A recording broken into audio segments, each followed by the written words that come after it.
Հայաստանի ու ԱՄՆ-ի, Հայաստանի ու Եվրամիության հարաբերությունները շատ կարևոր են։ Դրանց զարգացումը ես կարևորում եմ ողջունում։ Բայց կան երկու տեսակի մարդիկ, որոնք դրանք արժեզրկում են։ Մեկը նրանք են, որոնք փորձում են դա վարկաբեկել, մյուսը նրանք են, ովքեր դա գերագնահատում են եւ սկսում են հեքիաթներ պատմել Հայաստանի ԱՄՆ-ի հնարավոր համագործակցությունից, խոստանալով ավելին, քան դա հնարավոր է։ Այդ երկուսը իրականում սպասարկում են ոչ թե Հայաստանի, այլ օտարների շահերը, եւ ես կփորձեմ այս անգամ անդրադառնալ նրանց, ովքեր խոստանում են Հայաստանի 200 միլիարդի, չգիտես, բյուջե, Հայաստանը փրկված է տնտեսական հրաշք զարգացում, Իսրայելին են քեսը հասնել ու տալ անցնել, դրանք ոչ պակաս, քան ռուսամետները, նախկինները կամ չգիտեմ ովքեր ուզում եք ասեք։ Իրականում արժեզրկում են եւ վարկաբեկում հայ-ամերիկյան, Հայաստան-Եվրամիություն ռացիոնալ հարաբերությունները, որոնք կարող են ստեղծվել։ Նրանք ստում են խաբում։ Այս անգամ կանդրադառնամ դրան, իսկ հետագայում կանդրադառնամ, թե ինչպես կարելի է իրականում Հայաստան-ԱՄՆ եւ Հայաստան-Եվրամիություն համագործակցությունը խորացնել եւ Հայաստանը զարգացման ուղի տանել։ Եթե դուք ուզում եք խաբվել, կարող եք նայել H1, կարող եք լսել ԿՊԱ-ականներին եւ պրոիշխանական ընդդիմությանը, բայց որպեսզի իրականությունը դուք իմանաք, մենք բոլորս հասկանանք, սիրելի բարեկամներ, հեռու շատ պետք չէ գնալ, մարդիկ ուզում են համեմատվել Իսրայելի հետ, ես կհամեմատեմ մեզ Վրաստանի հետ, որը մեզնից շատ ավելի շուտ ունեցել է թրիփից էլ ավելի լավ ծրագրեր, եթե թրիփում մենք մասնաբաժին ենք զիջում ԱՄՆ-ին, Վրաստանը ոչ մեկին ոչինչ չի զիջել, Վրաստանը տրանզիտից 100%-անոց գումարներ է վերցնում, ընդ որում վերցնում է ոչ միայն Ադրբեջանից Թուրքիա, այլև Ռուսաստանից Հայաստան, այսինքն բազմաթիվ ուղղություններով Վրաստանը ունի ելք դեպի ծով, ունի զարգացած տուրիզմ, ունի Բաթումի նման քաղաք, բայց պարզվում է, որ Վրաստանի համախառն ներքին արդյունքը եւ բյուջեն շատ մեծ տարբերություն չունեն Հայաստանից, չնայած այսքան տարիների զարգացումներին։ Այստեղ մենք պետք է համեմատվենք եւ հասկանանք իրականությունը։ Երբ ձեզ ասում են, որ չիպերի արտադրություն է դնելու Հայաստանում չիպեր են արտադրելու, եւ չիպեր արտադրվում են մի քանի երկրներում աշխարհում, ես միայն ուրախ կլինեմ, որ այդպես լինի։ Բայց թրիփի ծրագրով, հայ-ամերիկյան փաստաթղթերով, որևէ փաստաթղթերում խոսք չկա չիպերի արտադրության մասին, կա չիպերի մատակարարման մասին, այսինքն արդեն արտադրված չիպերի մատակարարում դատա կենտրոններ, NVIDIA-ի ստեղծվող դատա կենտրոն, որոնք չեն լինելու Հայաստանի սեփականություն, դրանք չեն արտահանվելու այլ երկրներ, պարզապես տեղակայվելու են սերվերներ են դրանք համակարգիչներ, վիդեո չիպեր, վիդեո քարտեր, որտեղ մշակվելու է ինֆորմացիա, իհարկե դա լավ ներդրում է, խոստումնալից ներդրում է, բայց նման բազմամիլիարդանոց ներդրումներ եղել են նաև հարևան Վրաստանում, նման ոչ թե հենց այդպիսի, այսինքն չիպերի չէ, ընդհանրապես ներդրումներ, Սաակաշվիլի իշխանափոխությունից հետո Վրաստանը իհարկե տնտեսական զարգացումներ է ունեցել, բայց Հայաստանից ավելի այսպես համեմատության մեջ, տնտեսական հրաշքներ այնտեղ չեն եղել։ Եվ այստեղ կարելի անել երկու հետևություն, կամ ձեզ խաբում են, կամ վրացիներն այնքան ապաշնոր են, որ չեն կարողանում զարգանալ։ Իհարկե, երկրորդ տեսակետը ես կատեգորիկ հերքում եմ, առաջին տեսակետն է, որը ես կհիմնավորեմ։ Տեսեք, երբ ասում են 200 միլիարդ բյուջե կունենանք 10 տարում թրիփով ամերիկյան ներդրումներով, դա ոչ միայն հեքիաթ է, որովհետև նման բան աշխարհում երբևէ չի եղել։ Չկա աշխարհում նման պետություն, որ 10 տարում այդքան Հայաստանի բյուջեն ընդամենը հազիվ է ձգում 10 միլիարդի հիմա,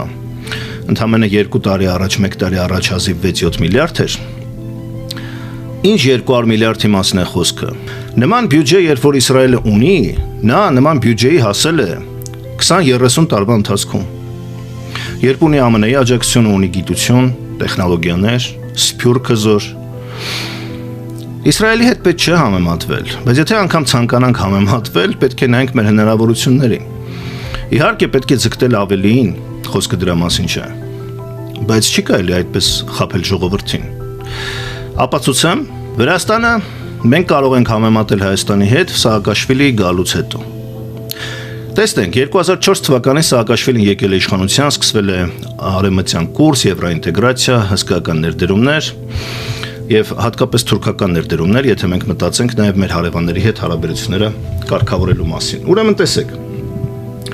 2004 թվականին համախառն ներքին արդյունքը կնայենք, մեկ շնչին ընկնող համախառն ներքին արդյունքը եւ բյուջեն։ Վրաստանում բնակչությունը 4 միլիոն է, Հայաստանում հազիվ 3 միլիոն։ Սա մենք պետք է հաշվի առնենք,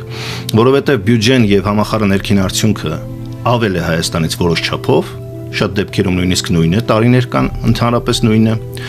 բայց քանի որ բնակչությունը շատ է 1 միլիոնով, մեկ շնչի հաշվով մենք տեսնելով համախառն ներքին արդյունքը, համոզվում ենք, որ Վրաստանում տնտեսական զարգացումը մեծ հաշվով մեկ շնչին ընկնող, նույնն է ինչ որ Հայաստանում։ Չնայած Վրաստանը մեզնից բազմակի տնտեսական հնարավորություններ ու առավելություններ ունի։ Ինչը պարադոքս է, ես բան չունեմ ասելու, բայց այդպես է։ 2004 թվականին, երբ որ նոր Սաակաշվիլին եկավ իշխանության, Վրաստանի պետական բյուջեն 850 միլիոնի կարգի էր, միլիարդ էլ չէր հասնում։ Իսկ ինչքան էր Հայաստանի բյուջեն 650 միլիոն։ Որքան էր այդ տարիներին Վրաստանի համախառն ներքին արդյունքի աճը, ՎՎՊ-ն, նադուշը население ռուսերեն ասած։ Մոտավորապես 5-ից ավել միլիարդ դոլար, որքան էր Հայաստանինը 3.5 միլիարդ դոլար, բայց հաշվի առնելով, որ այնտեղ բնակչությունը շատ է, բաժանում ես բնակչության թվի վրա, ստացվում է, որ 2004 թվականին Սաակաշվիլի իշխանության գալուց հետո մեկ շնչին ընկնող համախառն ներքին արդյունքը 1100-ից 1200 դոլար էր թե Վրաստանում, թե Հայաստանում։ Անցան տարիներ, նայենք Սաակաշվիլի կառավարման վերջին տարիները 2012 թվականը, պատերազմը անցել էր, խնդիրները անցել էին, նույնիսկ արդեն Ռուսաստանի հետ հարաբերությունները սկսում էին նորմալանալ, ինչ վիճակ էր Վրաստանում, որը ոչ մի խնդիր չունի, ունի թրիփից էլ լավ պայմաններ, ես կրկնում եմ, որովհետեւ դուք դա լավ պատկերացնեք։ Տրանզիտ, հյուսիս, հարավ, արևելք, արևմուտք, ծով, ներդրումներ, ամերիկյան, եվրոպական, օգնություն, աջակցություն, տուրիզմի զարգացում։ Վրաստանը ունի ջրի հսկայական ռեսուրսներ, էներգետիկ առումով կախվածությունը վերացրեց, այսինքն դարձավ նույնիսկ ինքնաբավ։ Այսինքն Հայաստանից շատ ավելի լավ հնարավորություններ ունի Վրաստանը։ Բայց հիմա տեսնենք 2012 թվականին Վրաստանի բյուջեն, այսինքն իր պիկին զարգացման, եթե Սաակաշվիլի կառավարմանը ասենք, չասենք ռուսները եկան խանգարեցին, հարամեցին, 4.6 միլիարդ դոլար է։ Հայաստանին ինչքան է 2.5 միլիարդ դոլար։ Բայց երբ որ նայում ենք մեկ շնչին ընկնող հնայով, այսինքն ամեն մարդուն ինչքան է հասնում տնտեսական աճից։ Համախառն ներքին արդյունքը ուրեմն մոտավորապես 15 միլիարդ դոլար է եղել։ Իսկ Հայաստանին եղել է 10 միլիարդ դոլար։ Բայց մեկ շնչին ընկնող հնայով կազմել է 3.5-ից 3.6 հազար դոլար։ Իսկ Հայաստանին կազմել է 3.3 հազար դոլար։ Այսինքն մոտ է։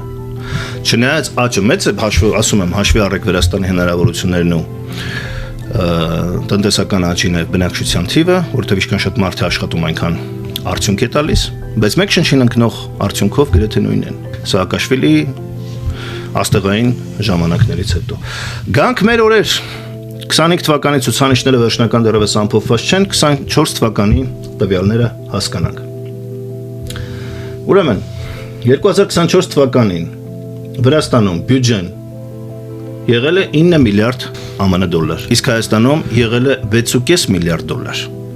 Մենք տեսնում ենք, որ Վրաստանը տնտեսական հրաշք չի ապրել այսքան տարիների ընթացքում։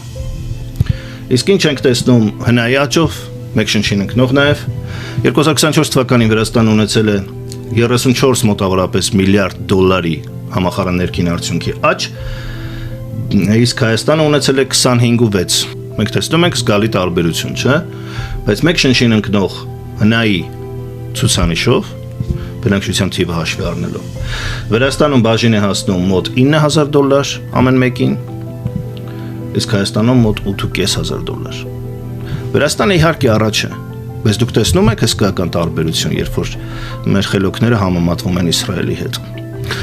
Դուք կարող եք նայել հմեկ, կարող եք լսել ԿՊԱ-ականներին, հանրապետականներին, չգիտեսում, հանրապետություններին։ Բայց ճշմարտությունը ինչպես միշտ շատ պարզ է, սիրելի բարեկամներ, եւ ես ասում եմ, որպեսզի դուք հետագայում, երբ որ հիասթափվեք այդ խոստումներից, երբ ոչ միայն դրա նույնիսկ 10%-ը չիրականանա, հետո չասեք մեզ խաբեցին,